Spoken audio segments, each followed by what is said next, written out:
ఈరోజు మా ఇంట్లో బ్రేక్ఫాస్ట్ ఏంటో మీకు చూపిస్తాను. అంటే ఏం లేదండి, ఈరోజు నేను చట్నీ వెరైటీగా చేశాను. వెరైటీ ఏముంది, ఇది మీకు తెలిసే ఉంటుంది, బట్ నేను ఫస్ట్ టైం ట్రై చేసా, బాగా వచ్చింది. అది కూడా యూట్యూబ్లో చూసే.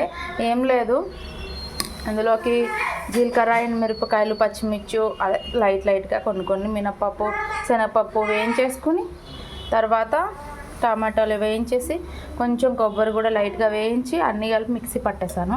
తగినంత ఉప్పు, చింతపండు అంతా లెమన్ అంతా చింతపండు కూడా వేసాను, మిక్సీ పట్టేసా. సో లాస్ట్ కలర్ఫుల్ అయితే సూపర్ ఉంది, టేస్ట్ కూడా బాగుంది. ఎందుకు అంటే చట్నీ చేశాను, ఊతప్పం వేద్దామని. ఊతప్పం అంటే మినప్పిండి ఉంది కదండి, అది కొంచెం పులిసినట్టుంటే భలే వస్తాయి టేస్ట్. అందులో జీలకర్ర, సన్నగా కట్ చేసిన ఆనియన్, పచ్చిమిర్చి కూడా వేసేసి దీనికి టేస్ట్ ఊతప్పానికి చట్నీ సూపర్గా ఉంటుంది.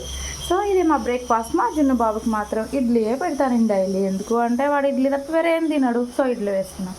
Okay, bye.